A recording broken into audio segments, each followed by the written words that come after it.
Okay, so today we're going to make a sorbet, specifically a hibiscus mint sorbet. And we have to start by making a double strength simple syrup with mint. So what I've done in here is I've already heated up 2 cups of sugar and a cup of water, and the sugar is completely melted, it's fully dissolved. I'm going to add now a handful of chopped up mint, a good healthy handful. I'm going to mix that in, and we're going to let that cook for a minute. Now I'm making a lot more than I need in order to make this sorbet, but it's good to have this stuff around. It's got a lot of uses. You could use it for sweetening tea or in a shot of bourbon for a mint julep, works really great.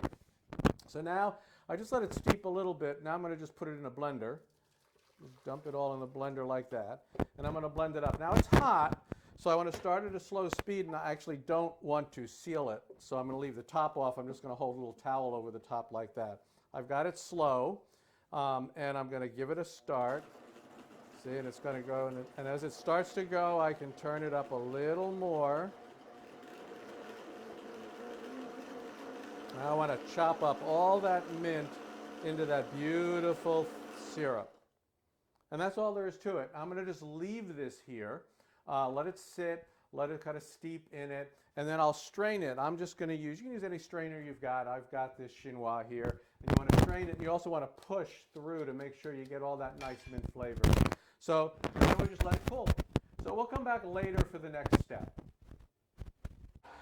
All right, so now we're going to make the sorbet mixture, which needs to be between 25 and 32 degrees of Brix, which Brix is basically the percentage of sugar in the liquid. I have a 14-ounce bottle of unsweetened hibiscus mango tea. Well, so it's got no sugar in it. It's 0-degree Brix.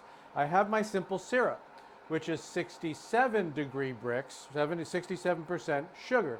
So let's do a quick little math exercise. How much simple sugar will get me to 25 Brix total? Well, here you go, right? I've got 14 ounces of something with 0-degree Brix, and I want to know how much with 67-degree Brix will get me to 25. So here I go run through all these little equations, and I get down to the bottom and I calculate X is 8.2. So what it's telling me is about 8 ounces of syrup will get me to where I want to be, 25 Brix total. So here is my simple syrup with mint that I made earlier, and I'm going to just pour that in here. And now I've got my little liquid. I'm going to give it a little mixy here just to make sure it's good. And it's approximate, right? Like I said, one of the things is I don't know for a fact what these things are. They might be a little bit off. So I wanted to aim a little low. I aimed for 25 because I need it to be between 25 and 32. How do I get it there all the way? I use what I affectionately call my Brixometer, which is a refractometer. This is the same as what winemakers use to check the sugar in their grapes. So what I do is I just take this, I take a little bit of the liquid that I put here and I put it on the screen, flip it closed, and then I check through here to see where it is. And I'm a bit low. Okay, because maybe that my syrup wasn't quite as much as I thought. So I have more syrup here, and I'm just going to stick this in like so, squeeze some more in, and I'm kind of zeroing in on it. So I've got that.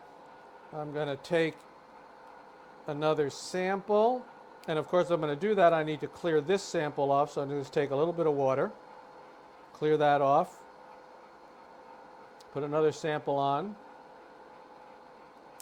flip it closed. I do it again.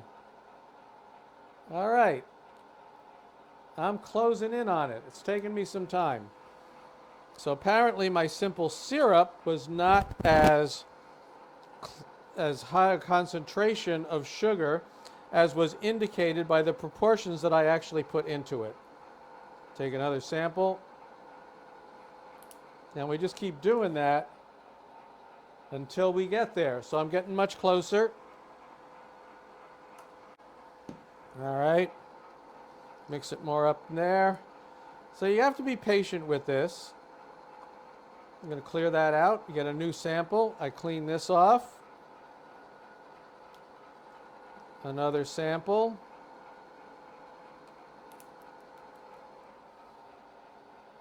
And there I am. I have now made it to just over, I made it a little over 25. It's 26. I'll give it one more squirt, and we're going to call that done. Now, what if I don't have one of these cute little devices? Well, there's a little trick that I learned from a chef, from Chef Patrice Olivan, the owner of Jean Madeleine, and who is a former instructor at l'Académie de Cuisine in Gaithersburg, and actually worked in the White House for a while as one of the White House chefs. You can put an egg in there, and what happens is, and I know it's a little hard to see, if the egg, when it's floating, has the circumference of what's above the water is like between a dime and a quarter, something like that, then you know that you have the right mixture. What I do now is I'm going to take this and I'm going to put it in my ice cream maker. Now, I had this running for a while in order to chill it, to get it a good start. I put this in, I cover it up, and then I'm just going to leave it, and when it looks like sorbet, we're going to come back and we're going to finish this off. Okay, so the sorbet is ready, and it's time now for another trick from Chef Patrice. I'm going to take the sorbet out and put it in. You see, look at that, it's nice and solid and everything. Looks really stiff, really icy. I'm going to stick it in this frozen bowl. I put the bowl in the freezer because I want to be able to keep this as cold as possible while I'm finishing it off. All right, so I put it all in here. And so here's the trick. I'm going to add some, just a little bit of some Italian meringue. Now, that's a different episode. You'll have to go look at the episode for the Italian meringue cookies. But I'm putting in some Italian meringue here. And this, by mixing this in, and this was the trick, by mixing this in, it's going to make it like really smooth and really creamy. And then when I freeze it up, it's not going to get hard and icy. It actually stays really nice the whole time. So you can see already, just putting that Italian meringue in there is taking some of the stiffness out of it and making this beautiful creamy thing. So thank you, Chef Patrice, Patrice Olivan, and I'm going to put this in a container. I'm going to stick it in the freezer, make sure it's all frozen up, and then we're going to give it a taste after a few hours. The sorbet sat overnight in the freezer to make it firm up. I want to show you this. Look how beautiful and creamy that is. No ice, nothing that over stiffens it up. Donna and I are each going to give it a try. Yes. I mean, so smooth. That little trick, I tell you, just that little, adding that Italian meringue in there.